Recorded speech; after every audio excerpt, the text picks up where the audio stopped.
the absolute worst jobs that you would literally never want to work. The worst jobs in history. Gong If you ever think your farmer. job's crappy, try having to plunge into a pit of literal human doo-doo feces Oh my, every single night. ew. Way back in the I don't wanna day do in that. feudal England, some daring That's men made a disgusting. career out of wading through human excrement. So-called gong farmers were tasked with draining out cesspits filled to the Why brim would with you want to do offensive that? butt slop. The profession had existed for centuries, but it saw its height between the years of 1485 and 1603, also known as the Really? Tudor period. Oi, I got a tutor for you. Since this was way before the invention of the turlet, people were content with just slamming their cheeks down in a public latrine to pinch off a quick loaf. The other problem was the Ew. lack of availability of somewhere to go. Towards the end of the 14th century, it's estimated that there was only one public bathroom per 2,000 people. Plus, keep in Really? mind that all of that human waste That's was just piling up disgusting. in a literal stone-lined hole in the ground, so you were just dropping logs onto a mountain of timber.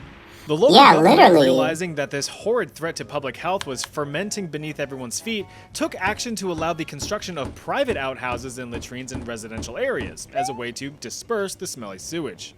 It didn't work all Oh that my well. goodness. So with dookie levels rising, help was needed to drain the pits. Enter the gong farmer. The term gong deriving from an Old English term meaning to go. They were also referred to as Oh, that the makes much more sense. mysterious and cooler sounding title of nightmen, as the only time that they were allowed to Nightmen? perform their duties was under the shroud of night. Duty duties. Really That's sucked. Short of ew. flashlights, spotlights, or illumination of any kind. You just had to hope that the moon was shining brightly to light your way through the filth. The nightmen would That's enter actually these cesspits and drain the disgusting. contents using buckets and shovels. Excrement was loaded into barrels and carted off to be dumped near the River Thames. Don't worry, it was used as fertilizer later. Maybe. These men would be knee-deep, waist-deep, even neck-deep in the stuff, which had its own risks. The first and foremost Oh my being goodness. asphyxiation. Cesspits were Yeah, I always bet you might spacious with suffocate in limited that. ventilation, so the buildup of noxious and toxic gases was a very real threat. Although rare, a gong farmer could pass out from a lack of fresh air and drown in the waste.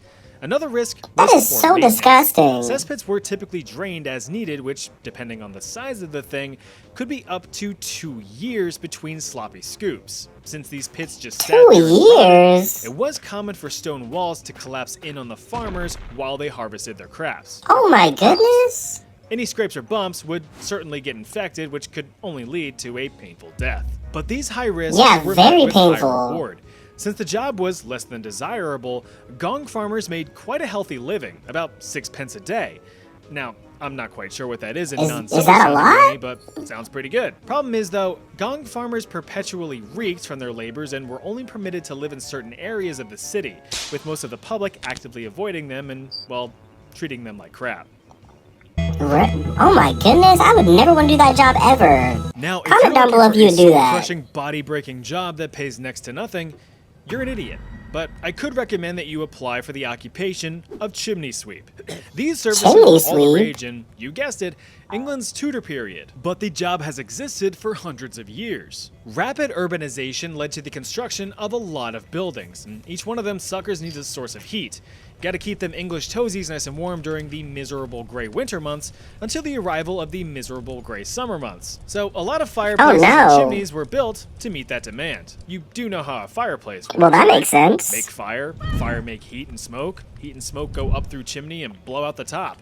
I think we know how that Burning works. of wood and coal creates lots of icky carbon-heavy flammable deposits that build up within the chimney. Big problem, That's 'cause true. if that's not properly cleared out, then things can just go.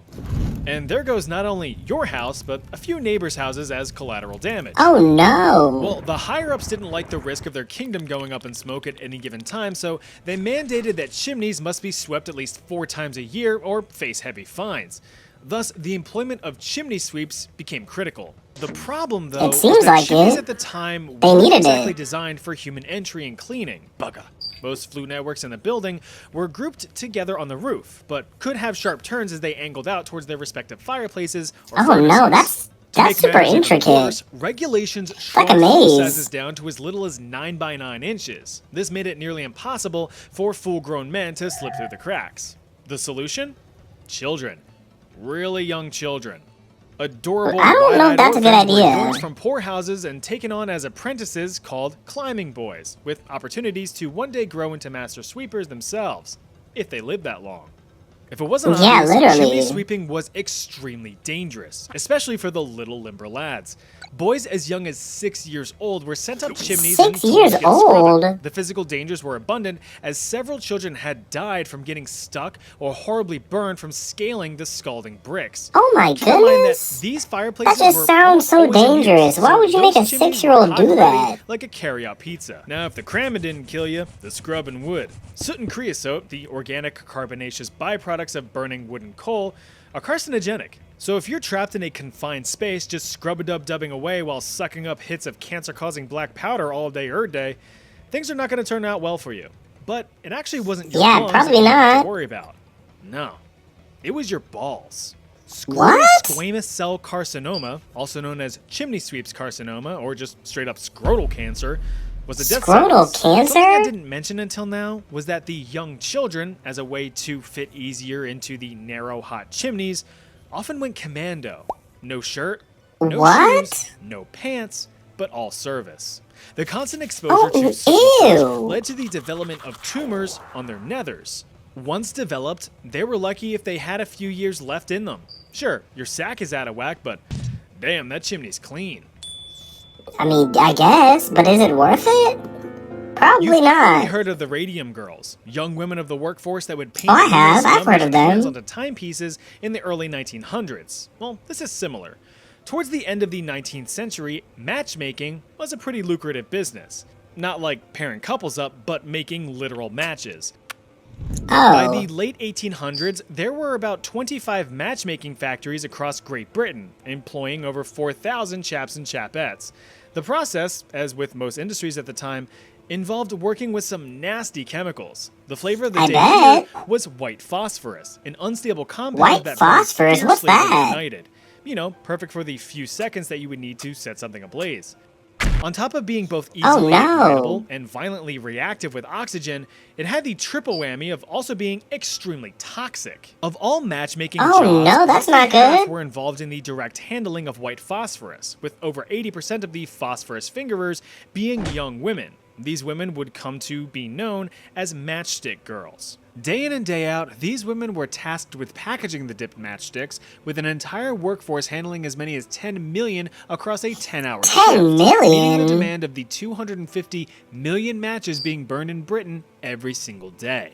Oh, Remember that no. Fire is what got people through the day. Need to cook? Fire. Need to keep warm? Fire. Need to see in the dark? It's true. Fire just solves Check your everything. overhead? Fire.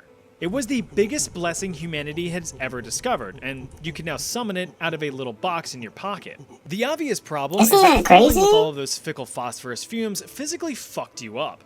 It was very common for both men and women to form phosphoric necrosis of the jaw. The condition, nicknamed Fossy jaw, developed after Fossy the jaw? long-term exposure to phosphorus fumes. Initial symptoms included simple toothaches, which evolved into complete tooth loss, abscesses, Oh, swelling of the no. gums, and complete necrosis of the jaw. To put it simply, your jaw rotted off. If you did get the jaw rot, there was about a 1 in 5 chance that the rest of your body would be rotting not long after from contracting an even worse condition known as death. In 1888, Yeah, that's definitely not good. 1,400 matchstick girls, fed up with this blatant disregard for their safety, decided to strike, demanding better pay, working conditions, and abolition of unfair fines and penalties. The strike lasted for 2 weeks before demands were met and accepted.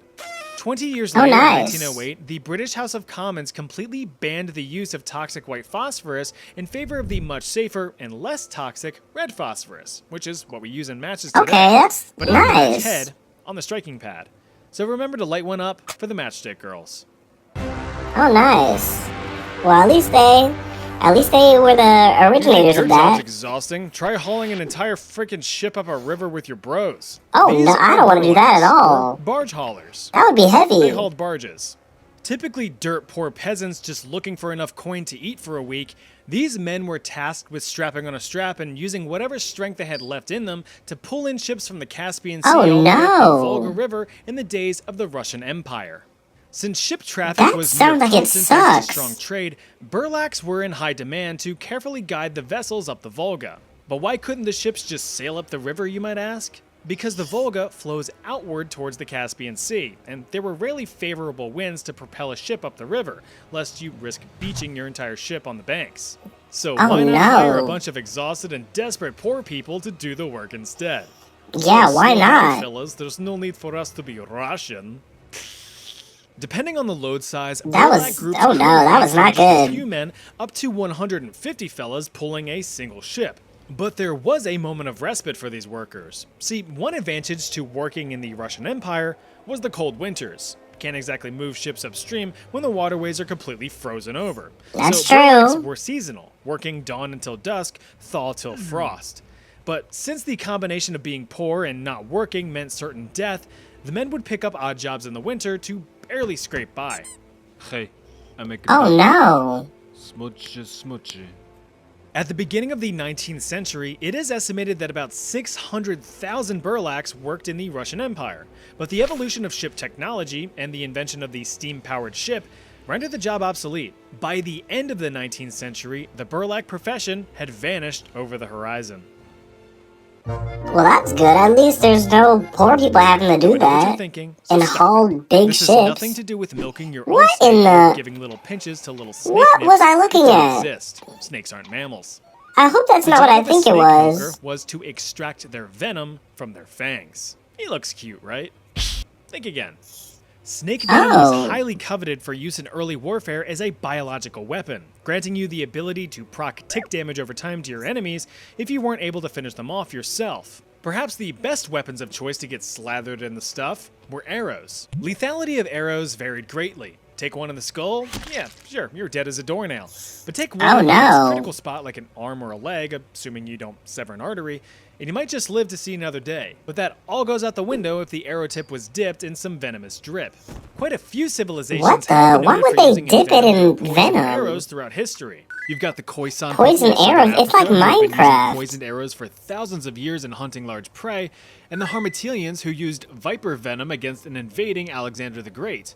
But no army employed the use of snake venom better than the That would be a Scythians. super Also, duking slow it and out against painful Alexander death the with a Great, poisoned the Scythians arrow. developed their own iconic poison for warfare, combining not only viper venom, but also putrefied human blood and excrement.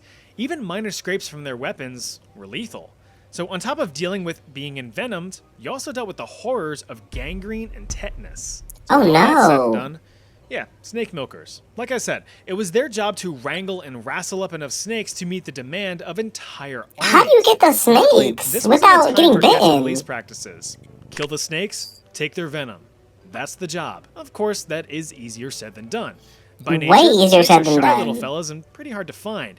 Chances are you get struck before you even noticed one. One catch of their fangs is enough for it to be game over. Snake milkers Yeah, are considered literally. lucky if they even manage to survive a single round of collecting. I think it's time for a quick science lesson. Venom's Science can be sorted lesson. into three main types: neurotoxic, hemotoxic, cytotoxic. Yikes. Neurotoxins They're all strike and destroy toxic. all your nerves. You're agonized and paralyzed as you can observe. Hemotoxins target all your healthy blood, thinning down or clotting up, so now you're done for, bud. Cytotoxins focus on Oh, killing I love the cells, rhymes. so you can probably guess that you won't be doing well. Just avoid snakes, and you'll be doing fine. I know you fellas and fellettes just love a good rhyme. So to close this chapter That was out, a pretty good yes, rhyme. snake milkers still exist nowadays, though only for medical research and developing anti-venom rather than biological warfare. Or so we think. Oh wow. That doesn't sound like too Imagine fun of a getting ready job to have to charge catch onto a venomous battlefield to snakes. either invade a country or defend your own. You see your fellow soldiers gearing up for battle with their trusty firearms, and you're given a drum. Oh no. I gotta fight. What am I gonna do with the Drummers, believe it or not, drum? were a critical part of warfare in the days of yore. Since there were no such things as radios or more instantaneous methods of communication, drummer boys were employed and trained to maintain order on the battlefield, signaling commands, attacks, retreats, and everything in between. Oh, well, I guess that's pretty important. They had a job that's Peaking in seems like popularity we need during it. the American Civil War, drummer boys were typically in their teenage years or young adulthood, though some more famous drummer boys were much younger. Little Charlie King of the Union Army died in battle at the age of just 13, being Oh, the youngest no. casualty in the Battle of Antietam. Itty bitty Johnny Clem ran away from home and was taken in by the Union Army as a drummer boy at the ripe old age of 9. Just a few years later, the 9? little fella fought in the Battle of Chickamauga in 1863 at the age of 12, where he shot and killed a Confederate soldier. What you gonna do? Oh, He wow. was promoted to sergeant, eventually retiring from the United States Army in 1915 as a brigadier general. But that's a rare Nice. occurrence. In reality, it would have gone more like this. Despite what people may think, Oh, Drummer Boys that's... did not Yeah, that's contribute probably to how the it would battle. That go. would be stupid. Instead, they would relay commands from behind soldier lines, though they were still known to be valuable targets. If you break the communication line, you break down the army. Outside of combat, Drummer Boys had a wealth of other responsibilities, such as carrying messages between units, assisting battlefield surgeons with amputations, carting the wounded off Really? the field, fetching supplies, or burying the dead. They kind of ran the They very war rarely then. carried weapons of their own, so if they had to defend themselves in the heat of battle, they were pretty shit out of luck. Yeah, they're kind of out of luck. Then they would probably be You the wanted first one of ones the to be most influential to be people in all of killed in England, war but don't then. have a That drop wouldn't be of royal good. blood in you.